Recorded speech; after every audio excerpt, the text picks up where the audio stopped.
안녕하세요. 최영원 목사입니다. 오늘은 그리스도의 삶과 교회에 대해서 진행하도록 하겠습니다. 첫 번째로 그리스도의 삶을 윤리적으로 알아보는 시간을 갖도록 하겠습니다. 그리스도인은 어떻게 살아야 할까요? 일주일에 한두 번 교회에 나와서 거룩하게 보이며 살아가기란 쉽습니다. 어느 정도 그런 일이 쉽겠지만은 자신의 삶의 전 영역에서 하나님의 뜻에 순종하며 살아가는 것은 참으로 어렵습니다.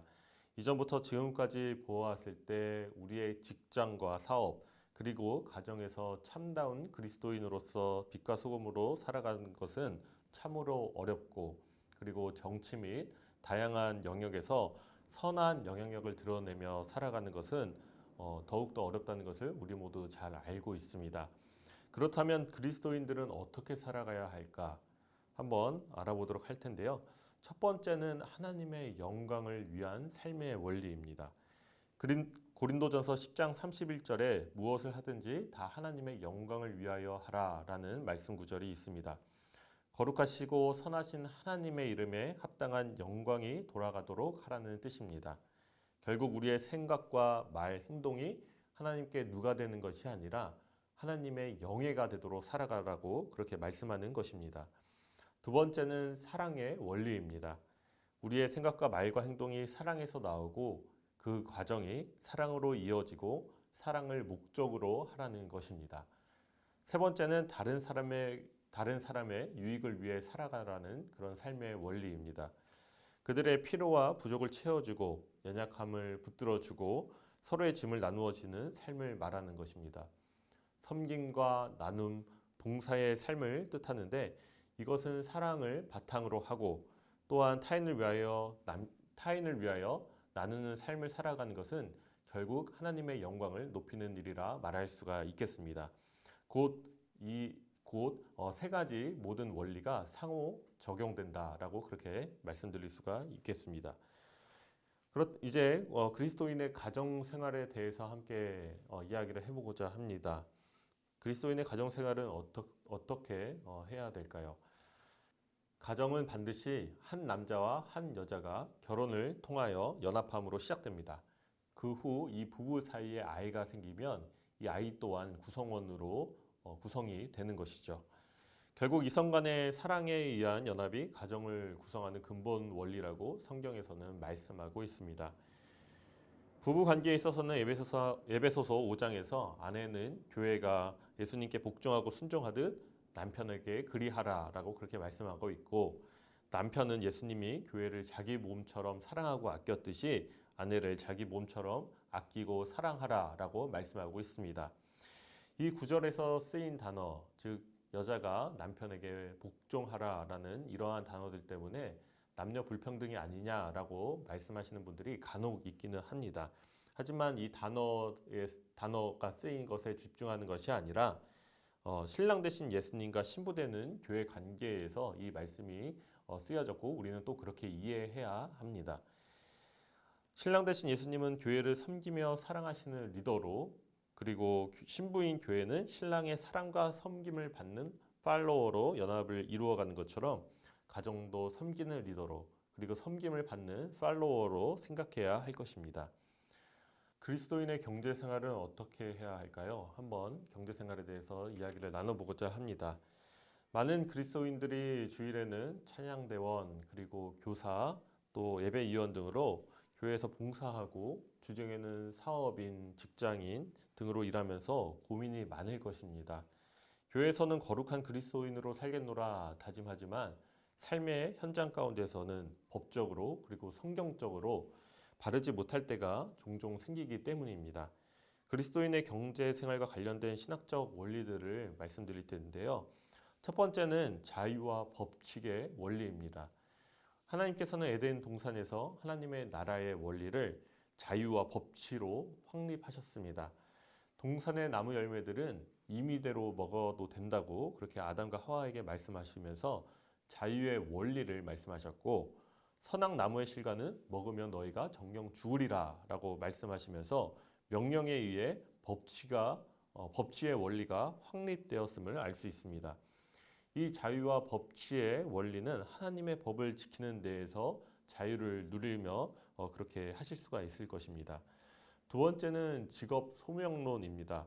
고린도전서 7장 17절에서 19절 말씀 중에 하나님이 각 사람을 부르신 그대로 행하라 라고 그렇게 말씀하시는데, 이 구절의 의미는 하나님께서 각 사람에게 소명을 주셨으며 그 소명은 하나님이 정해주시는 거기 때문에 절대적으로 의미가 있다는 것입니다. 어떠한 직업을 갖고 있던 그 자리가 하나님께서 주신 소명의 자리라는 것입니다. 세 번째는 만직 성직론입니다.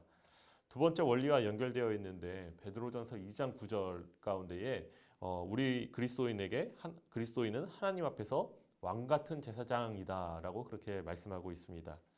모든 사람이 자신의 직업을 소명으로 믿고 그 직업의 자리에서 하나님의 영광과 이웃의 유익을 위해 살아가는 모든 그리스도인이 영적인 제사장이라는 것입니다. 네 번째는 청지기 정신입니다. 청지기는 주인의 종으로서 주인의 임무를 맡긴 자를 의미하는데요.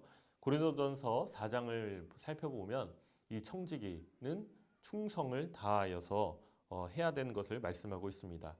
여러 말씀에 비추어 볼 때 청지기란 결국 하나님의 일과 소유를 맡은 종이라는 것입니다. 이 청지기 정신은 우리 삶의 모든 영역에서 적용되어지는데요. 생명, 재물, 건강, 그리고 하나님 만드신 자연, 이 모든 것에 대하여서 소유주는 하나님이시며 우리는 하나님께 이러한 것들을 받아 잘 관리해서 하나님을 위해 사용하고 다른 사람들의 유익을 위해서 봉사해야 된다는 것입니다. 이렇게 그리스도인의 삶에 대해서 이야기를 나눠보았습니다. 이 밖에 문화적으로도 어떻게 살아가야 될까 고민을 갖고 계신 분들이 많은데, 이 문화적으로 살아가야 되는 것은 성경적인 그리고 또 세상에서 말하는 것들에서 잘 분별하는 것이 참으로 중요하다라고 말씀드릴 수가 있겠습니다. 어떤 것이 선하고 어떤 것이 악한가, 그리고 말씀에 비추어 볼 때 어떤 것이 성경적인가라고 생각을 해봐야 될 것입니다. 그리고 이 분별력을 자녀들에게도 가질 수 있도록 자녀의 신앙교육을 잘 시키는 것도 중요할 텐데요. 이 방법에 대해서는 결국엔 성경이 방법에 대해서 말씀을 우리에게 말씀해 줄 수 있을 텐데, 그러므로 우리가 성경을 잘 알아가고 하나님의 뜻을 잘 순종하며 우리가 분별력을 키워가는 것이 맞겠다라고 말씀드릴 수가 있겠습니다. 이제 두 번째로 교회에 대해서 나눠보고자 합니다. 우리가 삶의 생활뿐만 아니라 또 많은 시간을 투자하고 할애하고 또 많은 시간을 쏟아붓는 것이 바로 교회의 현장입니다. 그렇다면 이 교회가 무엇일까? 많은 사람들이 교회가 무엇입니까? 교회가 무엇이라 생각하십니까? 라고 물었을 때 아마도 빨간 벽돌, 또 종탑, 이런 것들을 생각하시게 될 것입니다. 아마도 건물에 관한 것을 많이 생각하시곤 할 것입니다. 교회가 예배당을 사용하고 또 예배당을 소유하는 것이 가능하지만 이 건물 자체를 교회라고 말씀드릴 수는 없습니다. 교회의 본질은 바로 사람입니다. 교회는 예수님을 믿고 하나님을 사랑하는 사람들 자체인 것입니다. 그런 사람들이 모여 공동체를 이루고 있는 것이 바로 교회다라고 말씀드릴 수가 있겠습니다. 이 교회가 어떤 것인가 더 자세히 알아보고자 하는데요. 이 교회를 표현하는 몇 가지 이미지들이 있습니다. 그 이미지들에 대하여 한번 이야기를 드리겠습니다. 첫 번째는 성부 하나님과 관련해서입니다. 교회는 성부 하나님을 아버지로 모시는 가족입니다. 그러므로 우리 교회 성도들은 서로 형제 자매가 되는 것입니다. 한 식구이며 한 아버지를 모시고 있기에 서로 사랑하고 아껴줘야 하는 것입니다. 두 번째는 성자 하나님과 관련해서입니다. 교회는 성자 예수 그리스도의 신부입니다. 성도 한 사람 한 사람이 예수님의 신부이며 믿음의 공동체인 교회가 예수님의 신부입니다. 우리가 신부이기에 예수님께서 가지고 계시는 영광과 존귀함에 우리가 참여할 수 있고요. 아울러 신부된 교회는 예수님에 대한 신앙의 정결과 순결을 지키기 위해 노력하고 애써야 합니다. 그러므로 교회에 여러 가지 불순물이 섞이거나 들어올 수 없도록 계속해서 정화하고 개혁해 나가야 하는 것입니다. 세 번째는 성령 하나님과 관련해서입니다. 교회는 성령님의 전입니다. 즉 전이라는 것은 집을 말하는데 성령님께서 거하시는 집이라는 것입니다. 교회는 성령님의 전임으로 성령님의 거룩하심을 닮아가야 합니다. 교회를 구성하고 있는 우리 자체가 거룩하지 못하고 완전하지 못하기 때문에 교회도 역시 완전하지 못합니다. 하지만 우리가 완전을 향해 나가야 하는 부르심으로 그렇게 세워졌듯이 교회 역시 완전을 향해 나가야 하는 모습을 보여줘야만 하는 것입니다. 그리고 교회가 성령님의 전이라는 것은 결국 교회는 성령님께서 운행하시고 다스리신다는 공동체입니다. 때문에 성령을 통하여 말씀하시는 성령의 음성에 귀를 기울이고 순종하는 공동체가 되어야 합니다. 마지막으로 위에 이 세 가지를 통합하는 이미지가 있는데요. 교회는 예수 그리스도의 몸이라는 것입니다. 예수님이 머리이고 우리가 예수님의 몸입니다. 교회는 예수님과 완전히 연합되었기 때문에 세상 사람들이 예수님을 보려고 하면은 교회를 보아야 하는 것입니다. 또 예수님의 손과 발을 만져보아야 한다면 교회를 만져보아야 하는 것입니다. 즉 교회는 예수님과 뗄래야 뗄 수 없는 관계인 것입니다. 그렇기 때문에 예수님과의 밀접한 관계가 끊어진다면 교회는 생명력을 잃을 수밖에 없는 것입니다. 교회가 이렇게 이미지를 갖고 있는데요. 그렇다면 이 교회가 하는 일은 무엇일까요? 앞서 말씀드린 대로 교회는 예수님의 몸입니다. 그러므로 교회는 예수님께서 이 땅에 오셔서 하신 일을 따라서 사역해야 합니다. 지난번 예수님에 대하여 말씀드리면서 가르치고 전하고 고치는 그런 사역들을 말씀드렸습니다. 교회도 마찬가지입니다. 첫 번째로 가르치는 사역을 행해야 합니다. 하나님의 말씀을 가르치는 교사, 교육에 힘을 써야 하는 것입니다. 교사들을 훈련시켜 좋은 교사들을 배출시켜야 하고 헌신된 교사들이 성경 교육과 신앙 교육을 받을 수 있도록 교회는 많은 기회, 또 질적으로 양적으로 좋은 교육들을 제공해 줘야 합니다. 그리고 전도와 선교 사역을 해야 합니다. 바로 전하는 사역인 것이죠. 예수님은 하나님의 나라의 복음을 전파하셨습니다. 따라서 교회도 복음을 전하는 데 힘써야 합니다. 복음을 전하기 위해서 교회는 전도자들을 세우고 선교사들을 파송하고 또 선교사들을 훈련시키는 일을 해야 합니다. 개인 또한 생활 속의 전도자, 생활 속의 선교사가 돼야 되는 것도 바로 우리의 몫입니다. 그리고 고치는 사역, 즉 치유 사역을 말씀드릴 수 있겠습니다. 예수님께서 모든 병과 모든 약한 것을 고치셨으므로 교회는 전인적인 접근을 해야 합니다. 여기서 말하는 전인적이란 영과 육의 전체를 아우르는 치유 사역을 말씀드릴 수 있겠습니다. 육적인 질병뿐만 아니라 마음과 정신의 병들, 나아가 영적인 부분도 치유하는 총체적인 치유 사역을 말하는 것입니다. 조금 더 나아간다면 가치관이 병든 사람들에게도 그 가치관의 치유도 말씀드릴 수가 있겠습니다.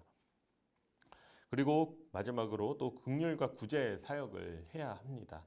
교회는 목자 없는 양과 같이 고생하며 유리하는 사람들에 대하여 불쌍히 여기고 안타깝게 여기는 마음으로 그 긍휼의 마음으로 다가가야 합니다. 이 세상에서 버려지고 소외된 사람들, 또 가난하고 핍박받는 사람들을 찾아가서 위로하고 구제하는 사역을 감당해야 합니다. 성경에서도 고아와 과부들을 돕고 그들을 위하여 억울한 일을 당하지 말게 할 것들, 이런 것들이 자주 언급됩니다. 이때 당시 가장 사회 약자가 바로 고아와 과부였습니다.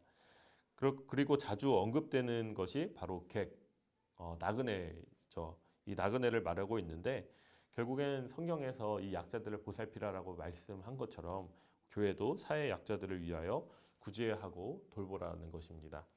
지금 시대에서는 고아와 과부뿐만 아니라 장애인, 외국인, 그리고 더 나아가서 재소자, 범죄자들도 포함될 수 있겠습니다. 네, 이렇게 교회가 하는 일을 네 가지를 살펴보았고 이제 또 우리가 가장 중요하게 여기는 예배에 대해서도 이야기를 나눠보고자 합니다. 예배는 교회 생활하는 데 있어서 가장 중요한 부분입니다. 예배는 교회와 성삼위의 하나님을 만나는 사건입니다. 교회가 교육, 선교, 치유, 구제 사역을 감당하고 있는데 이 사역을 잘 감당할 수 있는 힘은 예배를 통하여 공급받게 되는 것입니다.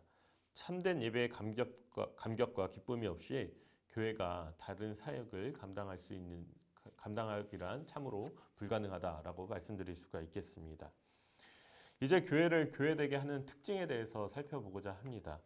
종교개혁 시대의 참 교회를 결정하는 표지에 대한 논쟁이 있었습니다. 초대교와 교부 시대에 걸쳐서 교회를 교회되게 하는 네 가지 특징들이 있었는데 이 종교개혁 시대의 이 네 가지 특징에 대한 논쟁이 생겼다는 것입니다. 그렇다면 이제 종교개혁 시대 이전 초대와 또 교부 시대 가운데는 어떠한 표지가 합의가 있었는가? 이 교회마다 이 네 가지 특징을 이 네 가지 표지를 서로 이해하고 합의하고 있었다는 것이죠. 첫 번째로 교회의 통일성입니다. 교회는 지역과 문화권마다 다양한 모습을 가질 수 있지만 근본적으로 예수 그리스도의 한 몸으로서 통일성을 갖습니다. 즉 모든 교회는 주님 안에서 하나라는 것입니다. 그리고 두 번째는 교회의 거룩성입니다. 교회는 구원받고 거룩해진 성도들의 모임이기에 하나님 앞에서 거룩한 회중이며 하나님의 나라를 위해 구별된 회중입니다. 세 번째는 교회의 보편성입니다. 모든 교회가 공동으로 합의할 수 있는 보편적인 복음 또는 진리 이런 것들이 교회의 기초가 된다는 것입니다. 그리고 시간과 공간을 초월하여 어느 때든지 어느 곳이든지 주님의 이름으로 두세 사람이 모인 곳에는 교회가 형성된다는 것입니다. 네 번째로는 교회의 사도성입니다. 이 사도성이란 사도들이 전한 복음의 터 위에 교회가 세워져 있다는 것입니다. 이렇게 네 가지 특징들에 대한 합의가 오랫동안 지속되어 왔었는데요. 종교개혁 시대에 이 교회의 표지 논쟁이 새롭게 일어났습니다. 왜냐하면 중세 카톨릭 교회가 복음을 왜곡하고 교황의 권위와 교회 기득권을 공고히 세워나가는 데에 복음을 변질시키며 유용하였기 때문입니다. 루터는 교회를 교회되게 하는 표지를 두 가지로 정했습니다. 첫 번째는 하나님의 말씀, 즉 은혜의 복음의 순수한 선포와 그 말씀을 따라 사는 삶, 이것이 첫 번째이고 두 번째는 말씀에 근거하여 세례와 성찬을 바르게 집행하는 것이다 라고 그렇게 말하였습니다. 결국 진리와 말씀의 순수한 선포가 교회를 교회되게 하는 표지라고 그렇게 주장한 것입니다. 이어서 성례에 대해서 말씀드리겠습니다. 성례란 교회에서 거룩한 것으로 구별한 예식을 말합니다. 신학자 어거스틴은 눈에 보이지 않는 하나님의 은혜를 눈으로 보일 수 있게 하는 것이 바로 성례다라고 그렇게 표현했고 카톨릭 교회는 아직까지 7가지 성례를 지키고 있습니다. 우리는 2가지 성찬 그리고 세례를 지키고 있죠. 종교개혁을 거치면서 루터나 칼빈은 카톨릭 교회의 부패로 인해 7가지 성례를 거부하고 세례와 성찬 이 2가지만을 성례로 규정하고 있습니다. 세례와 성찬만을 성례로 규정했다는 것은 교회를 교회되게 하는 표지가 결국 다른 데 있다는 것을 의미하는 것입니다. 방금 앞서 말씀드린 대로 말씀 중심의 교회가 참된 교회다라고 그렇게 말씀드릴 수 있는데 중세 카톨릭 교회는 7가지 성례를 교회의 표지로 삼으며 이 성례를 보존하고 유지하는 것 자체가 교회의 모습이라 생각하고 또 이 지키는 것, 이 모습을 유지하게끔 하기 위해서 이를 무기로 면죄부 판매와 같은 부패가 일어났습니다. 지금의 교회의 성례는 세례와 성찬만이 남아있기 때문에 이를 지켜나가고 발전시켜가는 것이 참으로 중요하다라고 말씀드릴 수가 있겠습니다. 그렇다면 세례는 무엇일까요? 루터는 세례의 물이 제사함과 그리스도와의 연합의 은혜를 의미하고 세례에 참여하는 것은 물을 통하여 제사함과 영적 연합의 은혜에 참여하는 것이다 라고 그렇게 말했습니다. 물은 더러움을 씻는 것을 상징하며 물에 들어갔다가 나오므로 죄로 물든 옛사람이 죽고 거룩한 새 사람이 새롭게 살아난다는 것을 의미하고 있습니다. 따라서 물은 제사함, 거듭남, 중생과 부활, 곧 새로운 피조물이 된다는 것을 상징합니다.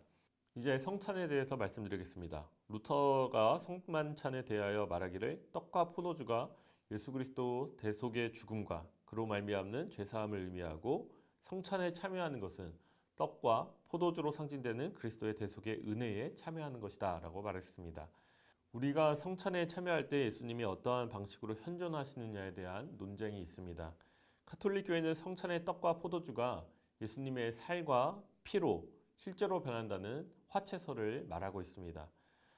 우리 장로교는 영적 임재설을 취하는데 성찬식 중에 예수 그리스도의 몸은 하나님 우편에 계시지만 성령님을 통하여 영적으로 인지하신다는 주장으로 존 칼빈이 대표적인 주창자입니다. 따라서 우리가 성찬에 참여할 때 떡과 포도주가 상징하는 사제의 은혜를 성령 안에서 누리고 체험하게 되며 예수님을 영적으로 만나는 체험을 할 수 있다는 의미가 되겠습니다. 네, 이렇게 그리스도의 삶과 또 교회에 대해서 이야기를 나눴는데요. 어느덧 4주차 이제 막바지를 향해 가고 있습니다. 이제 다음 주는 마지막 5주차 교리로 찾아뵙도록 하겠습니다. 감사합니다.